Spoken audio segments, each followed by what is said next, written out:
I was driving through the mountains of western Pennsylvania at 11:47 p.m. when something extraordinary happened. Something so ordinary on the surface that it took me several minutes to realize anything was wrong at all. My GPS recalculated my route. Now, you have to understand, I've been using the same GPS system for 12 years. A Garmin setup that syncs with my phone and my car's navigation system. I know how it works. I know when it recalculates, when there's traffic ahead, when there's an accident, when the map data detects a road closure or construction zone.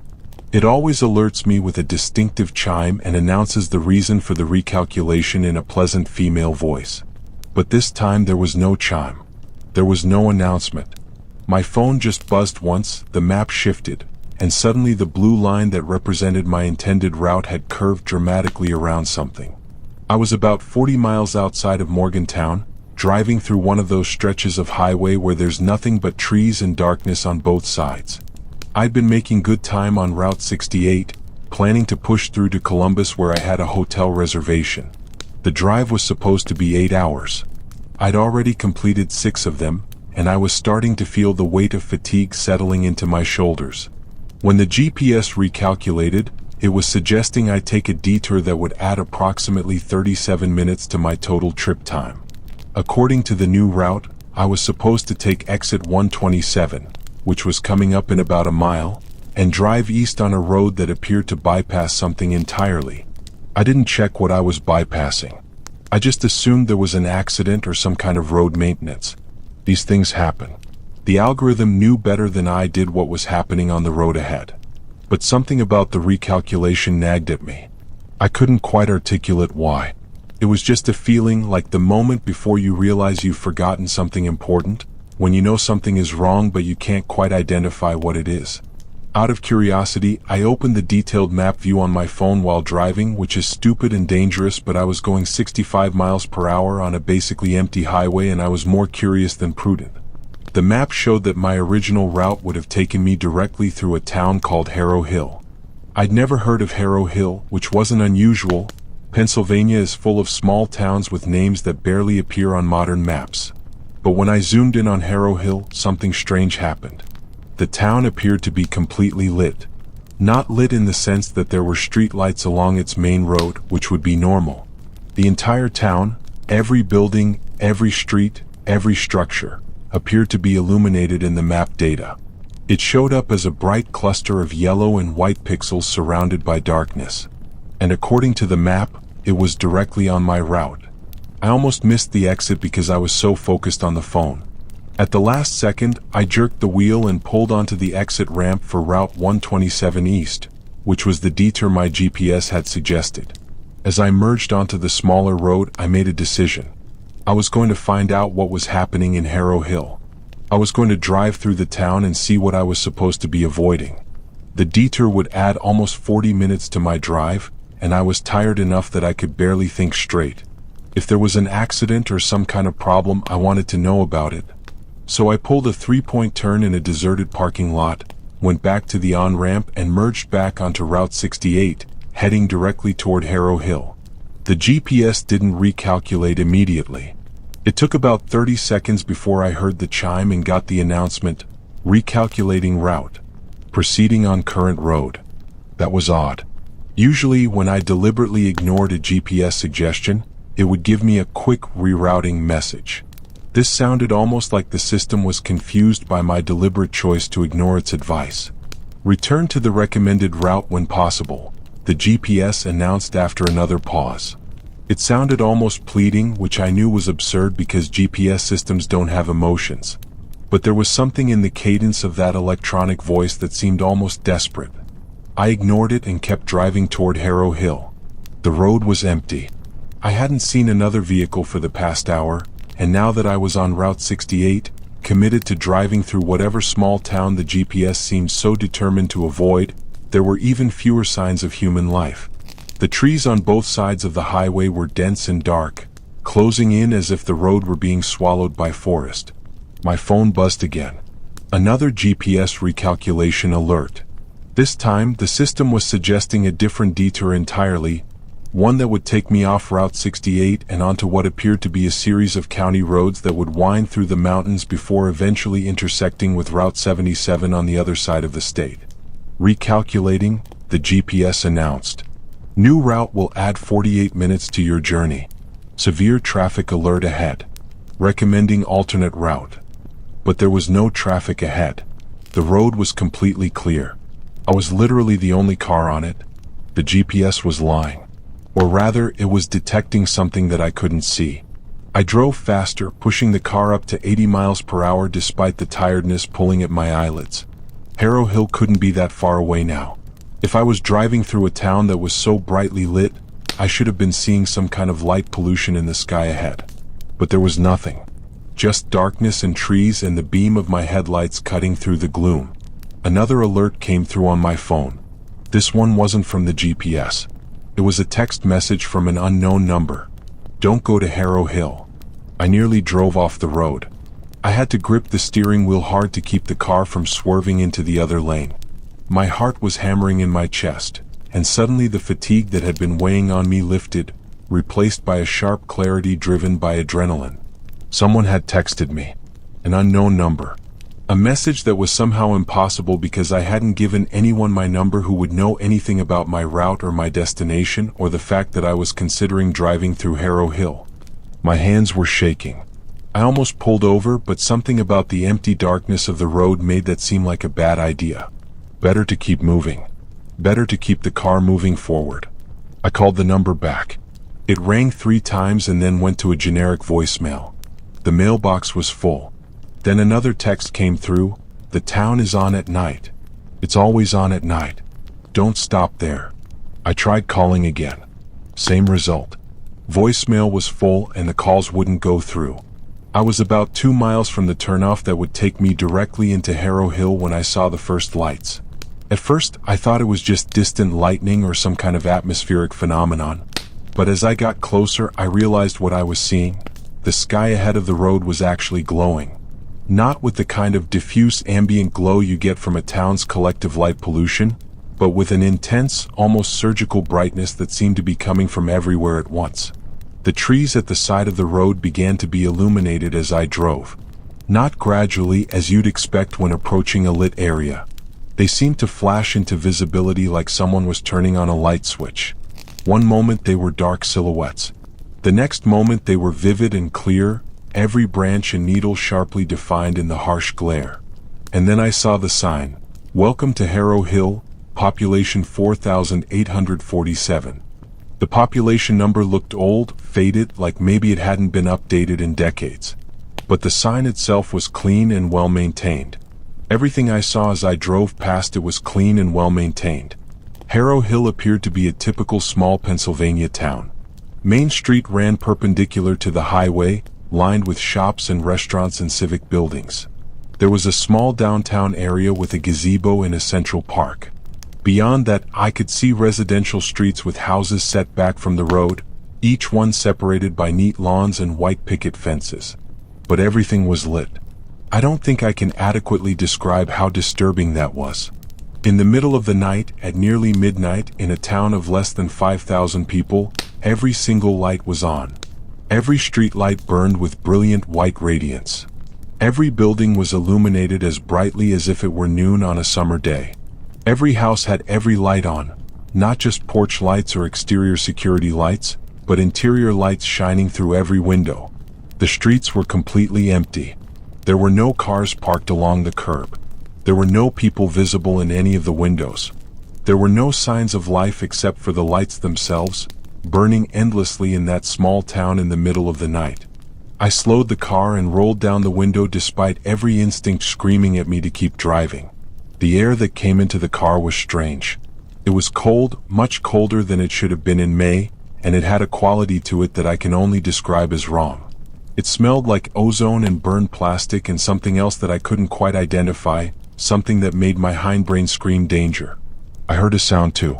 A low hum, almost at the threshold of perception, that seemed to be coming from everywhere at once. It wasn't quite electrical and it wasn't quite mechanical. It was something in between, a sound that your body could feel more than your ears could hear. Return to the recommended route. the GPS announced again. Its voice was distorted now, glitchy, like it was buffering or breaking up. Return, return, return. I pressed down on the accelerator and drove faster through the town, my eyes fixed on the road ahead. I didn't want to look at the buildings. I didn't want to see the lights shining in the windows. I didn't want to think about what might be in those houses, doing whatever it was people did in a town where all the lights stayed on all night. But I did look. Of course I looked. Because I'm human, and humans can't help but look at the thing they're afraid of. As I drove past a house on my right, I saw a figure in one of the windows. It was just a silhouette, backlit by the interior lights, but it was definitely humanoid. The figure was standing at the window, and its head was tilted at an odd angle, as if it were watching the road, watching my car drive past. When I blinked, the figure was gone. I pressed the accelerator harder and the car shot forward. I was heading toward what appeared to be the end of the town, where Main Street intersected with another highway. If I could just make it to that intersection, I could get out of Harrow Hill and back to the empty darkness of the interstate. But as I approached the intersection, something terrible happened. The road in front of me went dark. Not gradually, as if I were driving from a lit area into an unlit area, but suddenly, completely. The street lights simply turned off. One moment, the road ahead was illuminated with brilliant clarity. The next moment, it was absolute darkness. I slammed on the brakes and the car skidded to a stop. My headlights cut through the darkness ahead, illuminating the road for maybe 30 feet before the darkness swallowed everything beyond that. Behind me, I could still see the lights of Harrow Hill glowing with that intense, artificial radiance. I was caught between two types of darkness. The darkness of the forest that surrounded the town, and the brightness of the town itself. And I realized with a creeping sense of horror that I couldn't see the other side of the intersection. The darkness was too complete. There could be a cliff edge there. There could be a wall. There could be anything. My phone buzzed.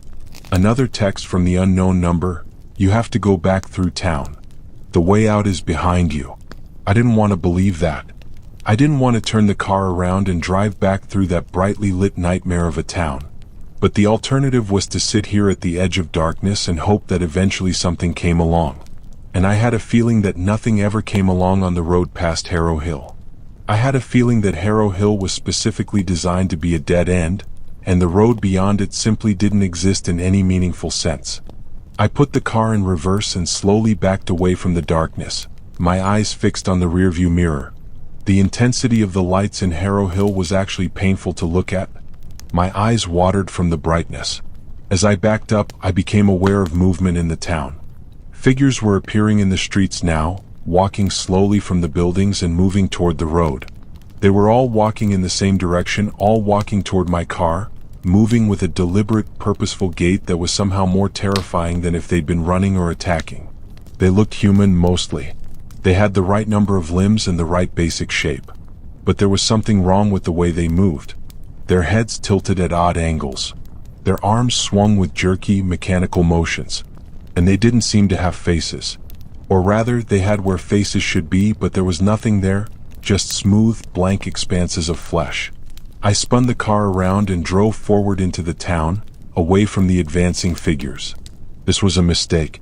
I should have just stopped and tried to reverse faster, should have just gotten out of there. But panic was driving my actions now, not logic, and panic was screaming at me to go forward, to keep moving, to get away from those things that had started to gather behind me. I drove down one of the residential streets, moving deeper into Harrow Hill, away from the gathering figures. The houses on either side of me were all lit up, every window glowing with that same harsh, white light. And I could see inside them now. Each house contained people. Lots of people. Way more people than should fit in a single house.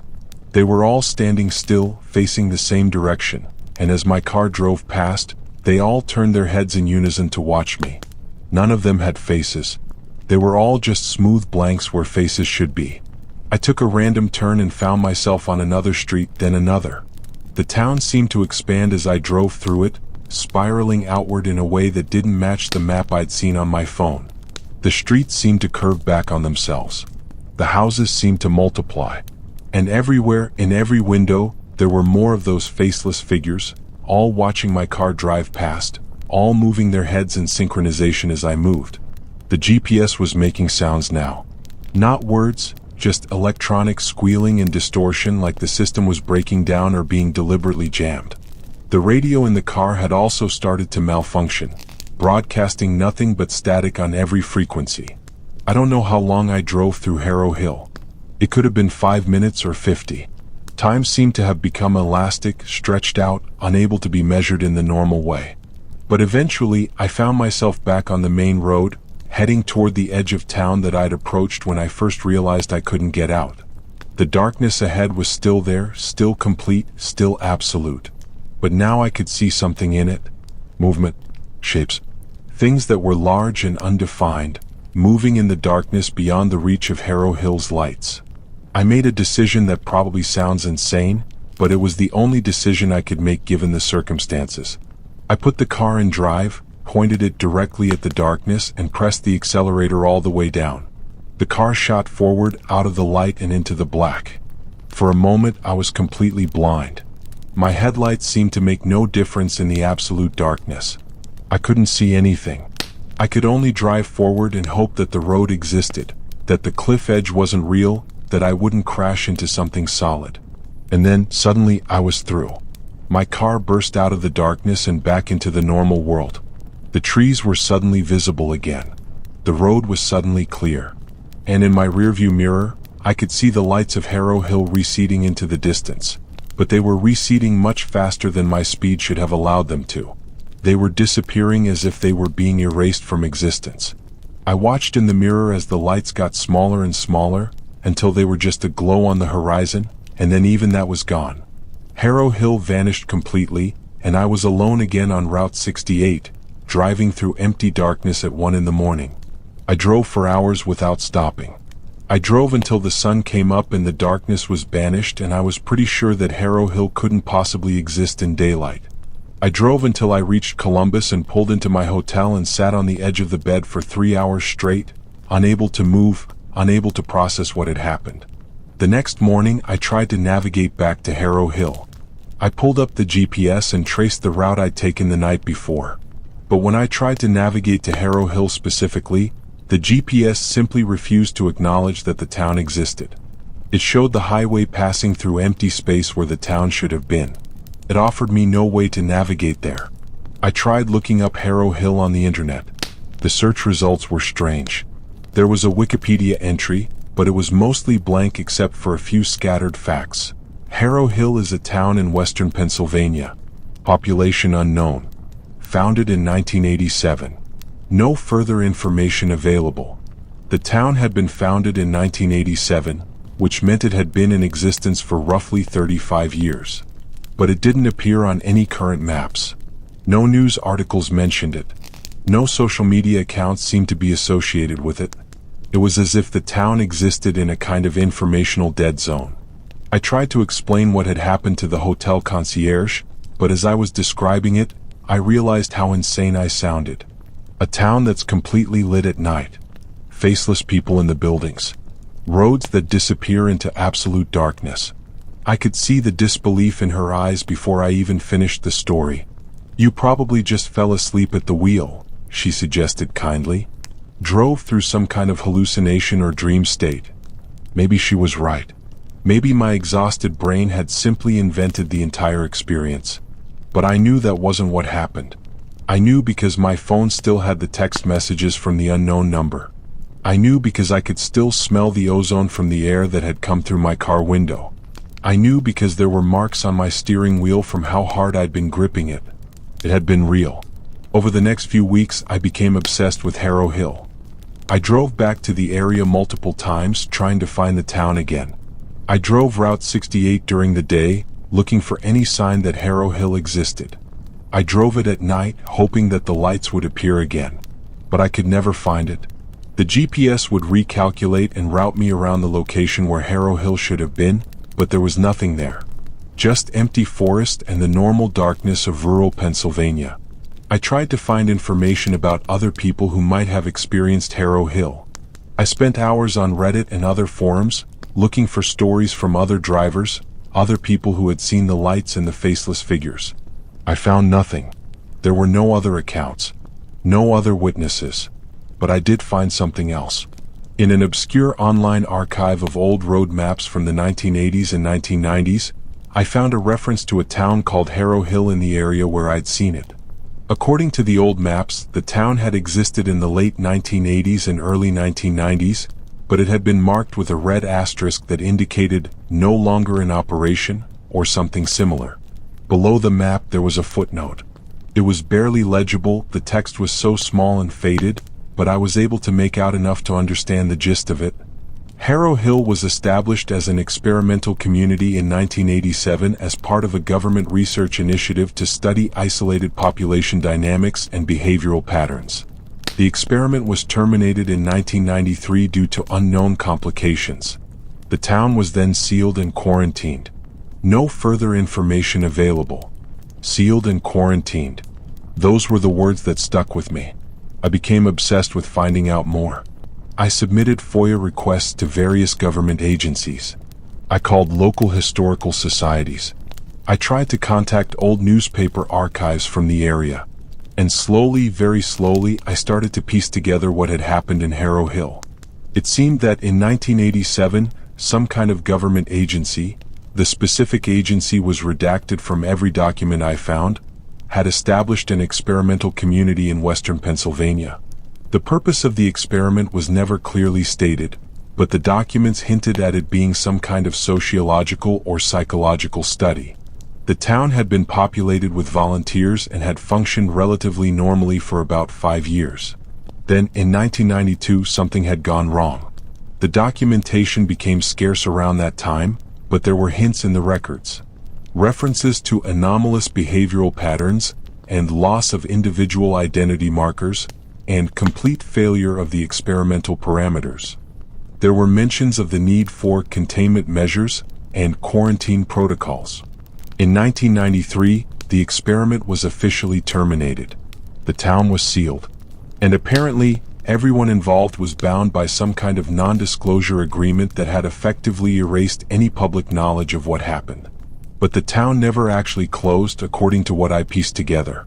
It was sealed, which meant it was still there, still functioning, still existing in whatever state the experiment had left it in. Still lit up at night.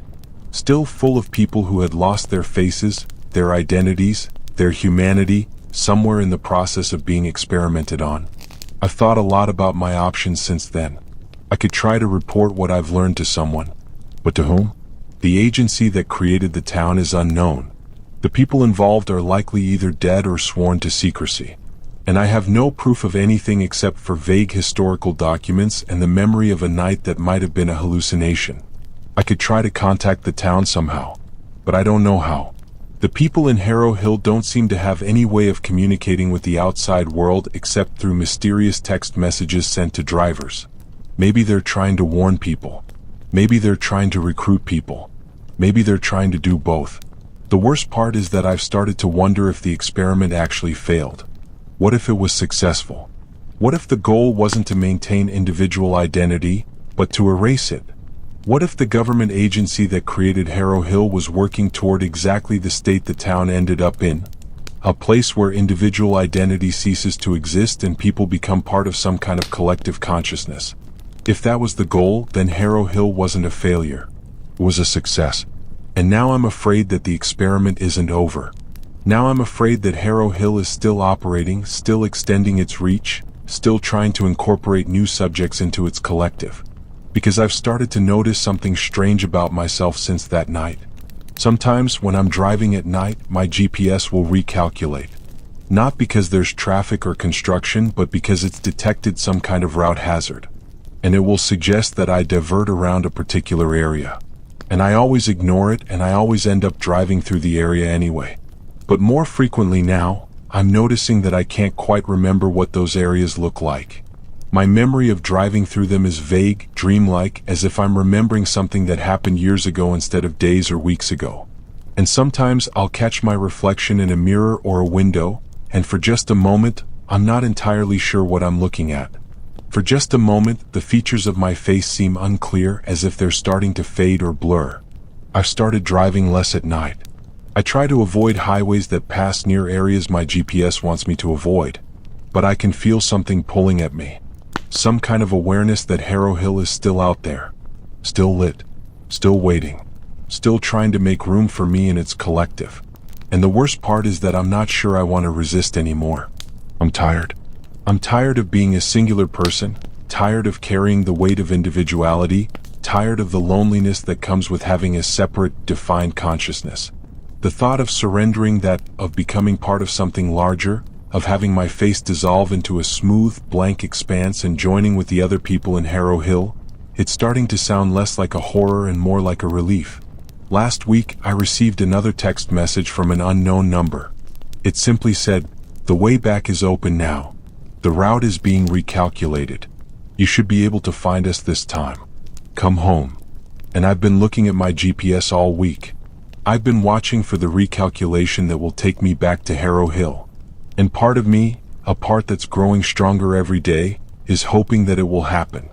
Because I think the experiment wasn't just about Harrow Hill. I think it was about something larger. Something that extends beyond that one town. I think Harrow Hill might be just one node in a larger network. One test case for a process that's now being replicated elsewhere. I think there might be other towns like Harrow Hill. Towns that are fully lit at night. Towns where the GPS wants to divert people away. Towns where people go in and their faces start to fade and they become part of something that isn't quite human anymore. And I think they're all connected somehow. All waiting. All pulling at people like me who have seen them, who know about them, who understand that the experiment is working exactly the way it was supposed to work. I've started driving the same roads at night, hoping that my GPS will recalculate and show me the way back. I've started looking for other people who might have experienced what I experienced. And I've started to wonder if they're looking for me too, if they're waiting for me to come home. My GPS just received an update. It was notified me that there's new traffic data available for my usual routes. When I checked the map, I saw something that made my heart race. There's a new town appearing on the map. A town that wasn't there before. A town that's about 20 minutes from my house, right on the highway I drive every day to get to work. The map shows the entire town illuminated, every building burning with light. I don't know the name of the town yet. The GPS is having trouble displaying it. The letters keep shifting, reforming, never quite becoming stable enough to read clearly. But I know what it is. I know it's another one. And I know that soon, very soon, my GPS is going to recalculate. It's going to offer me a detour around this new town. And for the first time, I think I'm going to do something different. I think I'm going to ignore the recalculation. I think I'm going to drive straight into the lights. I think I'm finally going to understand why those faceless people were all looking out their windows at the cars that passed by. I think I'm finally going to understand why the text messages kept telling me not to stop, why I had to go back the way I came. They weren't warnings. They were invitations. And I finally accepted. I'm getting in my car right now. I'm putting in the address of the new town into my GPS. And I'm driving there. And when I get there, I'm going to stop the car. I'm going to get out. And I'm going to walk into one of those brightly lit buildings. And I'm going to join the others who are standing in the windows. And my face is going to start to fade. And I'm going to stop being myself. And I'm finally going to understand what it means to not be alone. The GPS just chimed. Route recalculation detected. New route suggested. I'm ignoring it. I'm taking the direct route. I'm going home.